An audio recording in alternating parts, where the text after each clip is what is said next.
haqqa tuqatihi wala tamutunna illa wa antum muslimun.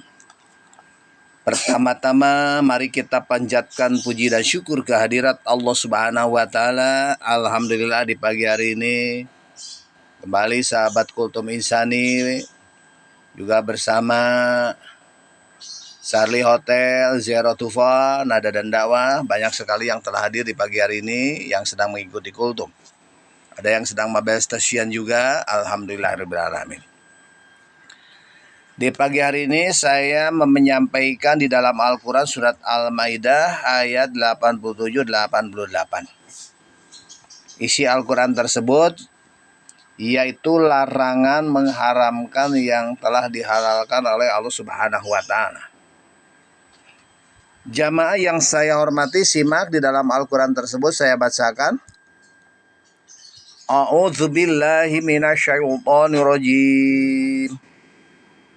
Bismillahirrahmanirrahim. Ya ayyuhallazina amanu la tuharrimu thayyibat. La tuharrimu thayyibati ma ahallallahu lakum wa la ta'tadun. Innallaha la yuhibbul mu'tadin. Wa kulu mimma razzaqakumullahu halalan thayyiba. Wattaqullaha allazi antum bihi mu'minun. Shadaqallahul azim wa balagha rasul karim wa nahnu ala dzalika minasyahidin wasyakirin walhamdulillahi rabbil alamin. Al-ayah. Wahai orang-orang yang beriman,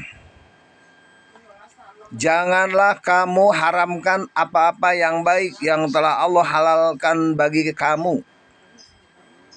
Dan janganlah kamu melampaui batas. Sesungguhnya Allah tidak menyukai orang-orang yang melampaui batas. Jamaah yang saya hormati. Dan makanlah makanan yang halal lagi baik dari apa yang telah Allah rizkikan kepadamu. Dan bertakwalah kepada Allah yang kamu beriman kepadanya. Nah, itu arti daripada Al-Quran yang telah Pak Ustaz sampaikan barusan. Baik jamaah yang saya hormati di pagi hari ini yang dirahmati oleh Allah Subhanahu wa taala. Bahwa Allah Subhanahu wa taala telah menerangkan di dalam syariat yang mulia apa yang diharamkan dan apa yang dihalalkan bagi kaum muslimin. Atas karunia Allah Subhanahu wa taala yang telah memberikan nikmat kepada kita semua. Begitu jamaah. Apa yang diharamkan Allah tidaklah lebih banyak dari apa yang telah Allah halalkan. Sesungguhnya jamaah yang saya hormati di pagi hari ini, Allah Subhanahu wa taala telah menghalalkan seluruh makanan yang ada di dunia ini, kecuali sebagian kecil yang disebutkan di dalam kitabnya. Dan tidaklah Allah Subhanahu wa taala mengharamkan yang sedikit itu kecuali karena mengandung mudarat bagi manusia. Maka karena itu jamaah yang saya hormati, hendaklah kita sebagai kaum muslimin bersyukur atas apa yang Allah Subhanahu wa taala tetapkan di dalam syariatnya. Janganlah mengurangi atau menambah apa-apa yang telah Allah Subhanahu wa taala tetapkan. Sesungguhnya mengurai atau menambah apa-apa yang telah ditentukan oleh Allah ini merupakan perbuatan melampaui batas. Diadakan, ditambah, dikurangi karena tidak cocok dengan akal kita. Karena Al-Quran ini adalah sebagai pedoman kita, tidak bisa ditambah atau dikurang. Kalau kata hati kita, kata akal kita, kata pikiran kita tidak mengerti, ikuti aja Al-Quran dan hadis. Karena ini adalah jamaah yang saya hormati, tolak ukur ukuran kita semua. Jamaah yang saya hormati di pagi hari ini, Kita lihat asbabun nuzul surat Al-Maidah ayat 87 ini. Apa sih asbabun nuzul? Asbabun nuzul sebab turunnya Al-Quran ini, jamaah yang saya hormati. Jadi Imam At-Tirmidzi ini telah meriwayatkan sebuah hadis yang bersumber dari Ibnu Abbas mengenai sebab-sebab turunnya ayat inilah, jamaah yang saya hormati, surat Al-Maidah dikemukakan bahwa orang laki-laki mengharapkan kepada Rasulullah SAW dan dia berkata, ya Rasul, apabila kami makan daging maka timbullah syahwatku kepada wanita. Begitu. Maka oleh karena itu aku haramkan daging bagiku. Jamaah, maka turunlah ayat itu kepada Rasulullah SAW. Melalui ayat inilah Allah Subhanahu wa Ta'ala melarang kaum muslimin mengharamkan apa yang telah dihalalkan oleh Allah Subhanahu wa Ta'ala. Jamaah yang hormat. Nah, di dalam salah satu hadis juga dikatakan, Ibnu Umar Jarir meriwayatkan dari Al-Auf yang bersumber dari Ibnu Abbas radhiyallahu an, bahwasanya beberapa yang sahabat jamaah yang saya hormati Rasulullah SAW pada saat itu, jamaah yang saya hormati, yaitu diantaranya ada Utsman bin Mas'ud, ya, dia mengharamkan dari mereka bercampur dengan istrinya dan memakan daging. Begitu ucapnya. Nah, mereka jamaah yang saya hormati mengambil pisau dan berniat memotong kemaluannya supaya syahwatnya terputus, sehingga jamaah yang saya hormati tidak mengganggu ibadah mereka kepada Allah Subhanahu wa Ta'ala. Maka jamaah yang saya hormati, Allah Subhanahu wa Ta'ala menurunkan ayat ini, surat Al-Maidah ayat 87, untuk melarang kaum muslimin mengharamkan apa yang telah dihalalkan oleh Allah Subhanahu wa Ta'ala. Jamaah kultum yang saya hormati, mohon maaf ada backsound di belakang ya. Di dalam riwayat lain sudah dijelaskan bahwa Rasulullah SAW pada suatu hari ini sedang duduk dan memberi nasihat kepada para sahabatnya. Beliau Nabi Muhammad SAW menerangkan tentang keadaan hari kiamat, jamaah yang saya hormati. Ya. Jadi semakin lama pembicaraan tersebut ini, jamaah, semakin memuncak, rame. Begitu jamaah. Yani ketika tema tentang berbagai ancaman siksa membuat para sahabat jamaah yang saya hormati lemas dan diliputi merasa takut, sehingga jamaah yang saya hormati mereka menangis, maka berkumpullah 10 orang di antara para sahabat itu di rumah Utsman bin Mas'ud, di antaranya ialah Abu Bakar, Ali ibnu Mas'ud, Abu Dzar Al-Ghifari, dan Salman Al-Faris. Jamaah, mereka semua sepakat untuk puasa pada siang hari dan akan sholat pada malam harinya, dan mereka tidak akan tidur pada malamnya hari di atas kasur, dan tidak akan mendekati wanita atau istrinya, serta tidak akan dia makan daging dan lemak, juga tidak akan mendekati wangi-wangian atau memakai minyak-minyak wangi. Begitu jamaah yang saya hormati.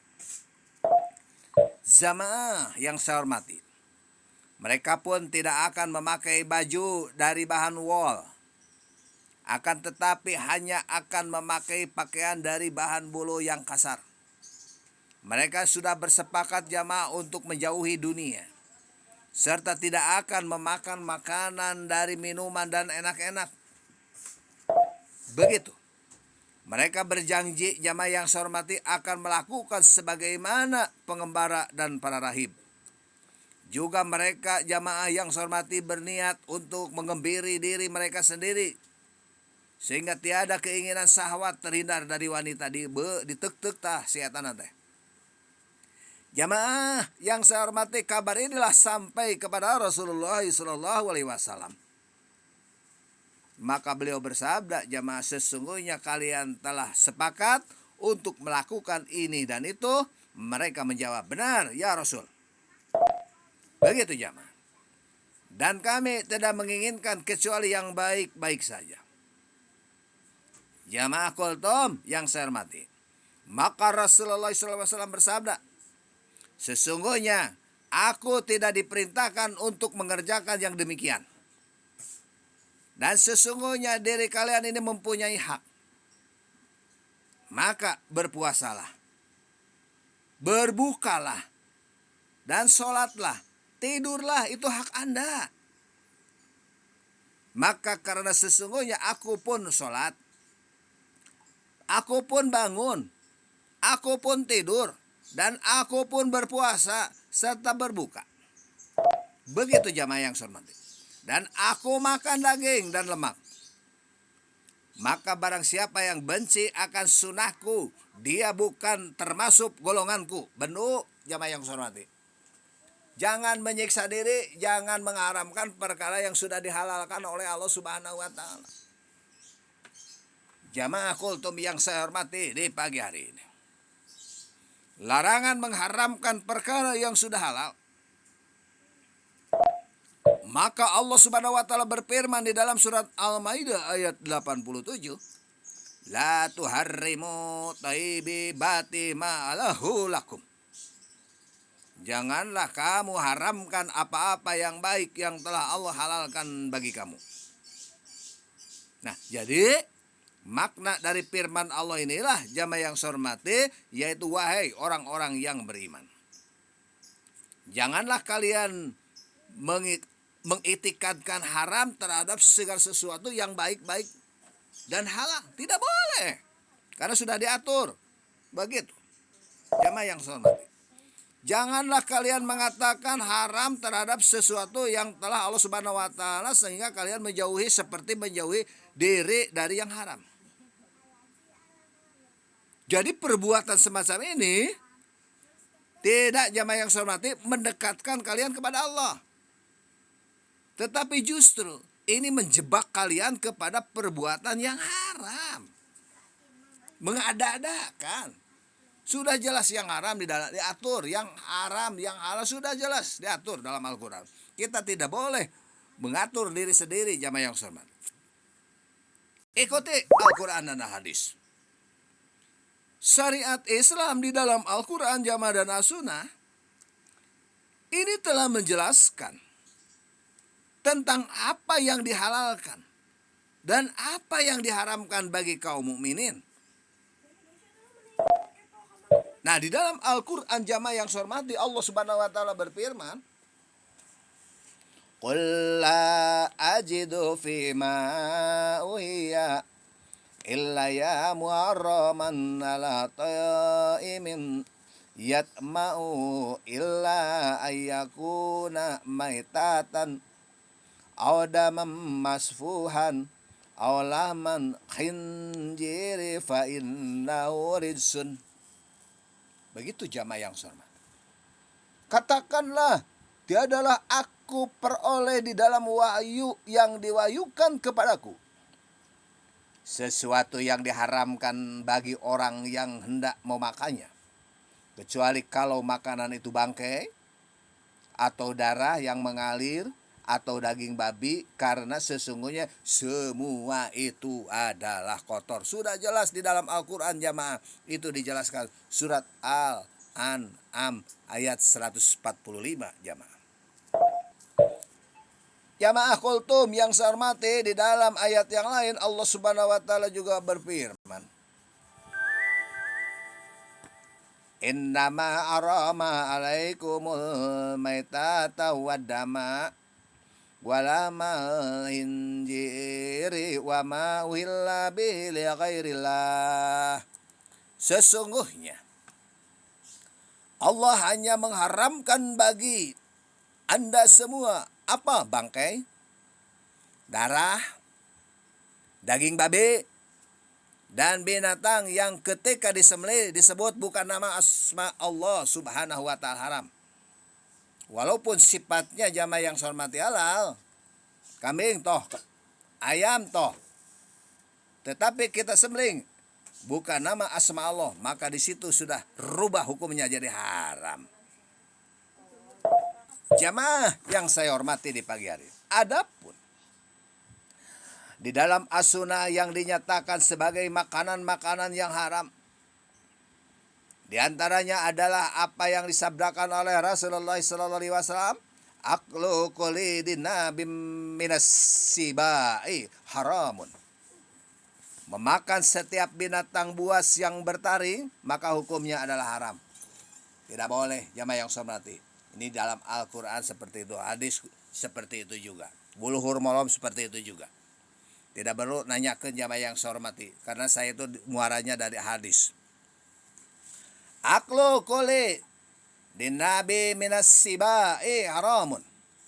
Memakan setiap binatang buas yang bertaring, hukumnya adalah tidak boleh. Begitu.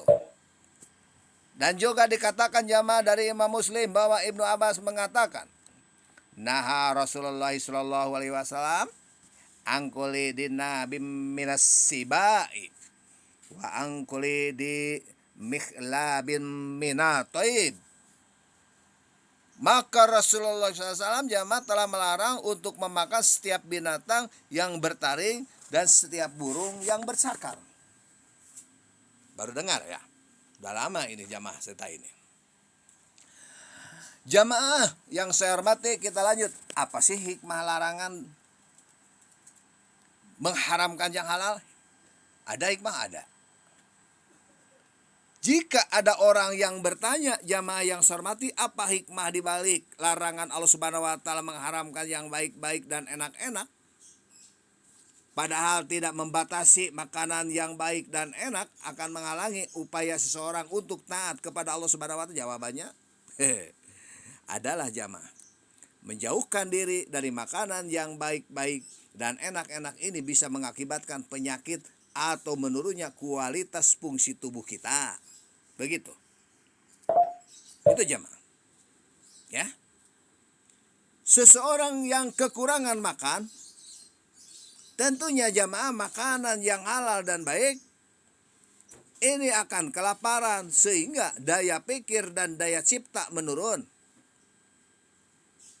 Sebaliknya jamaah yang saya hormati, apabila tubuh mendapatkan bahan bakar yang cukup, yang diperoleh dari makanan yang baik-baik, halal, di dalam jumlah yang tidak berlebihan, maka jiwa pun akan berfungsi baik pula. Jadi kalau makan kita tidak berlebihan, ada aturannya, ada ukurannya. Makan, minum, begitu jamaah. Maka Nabi Muhammad SAW sehat, jamaah yang saya hormati, tidak makan sebelum lapar, berhenti sebelum kenyang. Kita sebagai umatnya terbalik. Jamaah yang saya hormati, perbuatan menjauhkan diri dari makanan yang halal dan baik ini merupakan sifat kerahiban yang tidak sesuai dengan fitrah manusia. Gitu jamaah. Sebaliknya, menjauhi sifat kerahiban ini akan membawa seorang pada keseimbangan hidup di dalam menjalani fitrahnya sebagai manusia. Apa sih rahib itu? Mungkin Anda mendengar, ya, jamaah yang saya hormati. Jamaah kultum yang saya hormati, di dalam asbabun nuzul yang telah saya tadi sampaikan ini telah dijelaskan. Adanya sebagian kaum mukminin yang mengharamkan daging yang sebenarnya halal. Selain itu jamaah, mereka juga mengharamkan mendekati istri-istri mereka sehingga tidak mau dia menggauli mereka, istrinya itu. Nah ini sesungguhnya jamaah yang sebenarnya orang tersebut ini telah mempersempit apa yang telah diluaskan oleh Allah Subhanahu wa taala baginya.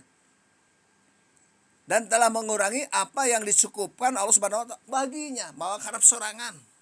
Cek bahasa Sunda mah. Geus diatur, geus dibere kesenangan ku Allah.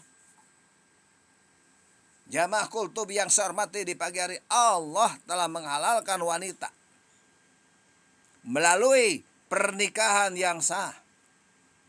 Dan setelah pernikahan itu suami dihalalkan untuk menggauli istri. Allah Subhanahu wa taala berfirman dalam ayat yang mulia ini, Wa min ayati an khalaqal lakum min anfusikum azwaja litaskunu ilaiha. Wa ja'ala bainakum mawaddatan wa rahmah. Inna fi dzalika laayatil liqaumin yattafakkarun. Begitu jamaah. Ya. Jamaah yang saya hormati, di dalam Al-Qur'an surat Ar-Rum sudah hafal kita semua. Dan di antara tanda-tanda kekuasaannya ialah dia menciptakan untukmu istri-istri dari jenismu sendiri, supaya kamu ini cenderung dan merasa tentram kepadanya. Dan jadikanlah di antaramu rasa kasih sayang. Sesungguhnya pada yang demikian itu, ini benar-benar terdapat tanda-tanda bagi kaum yang berpikir. Nah, di dalam, ya sebentar bang.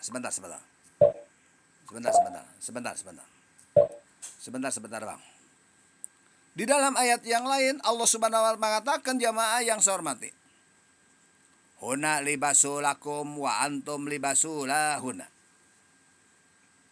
Mereka istri-istrimu itu adalah pakaian bagimu, dan kamu pun ini adalah pakaian bagi mereka, jamaah yang saya hormati. Ya, 5 menit ke depan, siapa saja yang menganggap perbuatan menggauli istri yang sah sebagai perbuatan yang haram dengan dalih apapun, termasuk orang yang mengharamkan apa yang dihalalkan Allah Subhanahu wa taala. Jamaah yang saya hormati, ma bala aqwami yaqulu ahadahum kaza wa kaza. Laqini asumu wa ubtiru wa anamu wa aqumu wa aqulul lahma wa atajawaju nisa. Pamar raghiba an-sunnati falaisa minni. Begitu kan? Mengapa Anda orang-orang yang berkata begini begitu? Padahal aku puasa, aku berbuka, tidur, bangun malam sama, makan daging sama, dan menikah dengan perempuan juga sama. Maka siapa saja yang tidak suka pada sunnahku bukanlah umatku. Itulah jamaah yang saya hormati, maka kita ikutilah ya, sebagai Nabi kita Nabi Muhammad SAW, apa yang dilaksanakan oleh Nabi maka kita ikuti aja. Jangan mengada-adakan, jangan menambah atau mengurang apabila kita tidak sesuai di dalam hati kita dengan Al-Quran. Kita sama-sama berdoa, jamaah yang saya hormati. Innallaha wa malaikatahu yusholluna 'alan nabi ya ayyuhalladzina amanu shollu 'alaihi wa sallimu taslima. Allahumma sholli ala sayyidina Muhammad abdika wa rasulika nabil ummi ashabi rosazmain.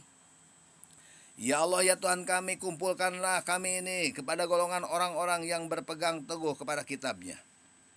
Dan semoga pula Allah Subhanahu wa taala memberikan taufik kepada kami semua agar menjadi orang-orang yang taat pada aturannya. Rabbana la tuzigh qulubana ba'da idh hadaitana wa hab lana min ladunka rahmatan innaka antal wahhab. Rabbana atina fid dunya hasanah wa fil akhirati hasanah wa qina adzabannar. Subhana rabbika rabbil izzati amma yasifun. Wassalamun ala mursalin walhamdulillahirabbil alamin. Ya baik, terima kasih Jet Terlang dari Kepulauan Bangka Belitung, Kabupaten Bangka Selatan. Terima kasih Evisa DKI dari Ibu Jakarta, dari Jakarta Timur. Oke, sehat selalu ya. Salam untuk keluarga. Terima kasih Bunda Arianti Nasution dari Sumatera Utara, Kabupaten Simalungun. Terima kasih juga saudara kita Al Imron Sumut, Sumatera Utara, Kabupaten Simalungun juga. Terima kasih juga kepada Ibu Sarifah, Ibu Lurah dari Kota Depok yang telah mengikuti kultum di pagi hari ini. Semoga apa yang disampaikan sangat bermanfaat buat kita semua. Dan terima kasih pula kepada seluruh anggota sahabat kultum insani pada pagi hari ini. Apa yang saya sampaikan mudah-mudahan bermanfaat buat Anda semua. Assalamualaikum warahmatullahi wabarakatuh. Waalaikumsalam warahmatullahi wabarakatuh. Iya, waalaikumsalam.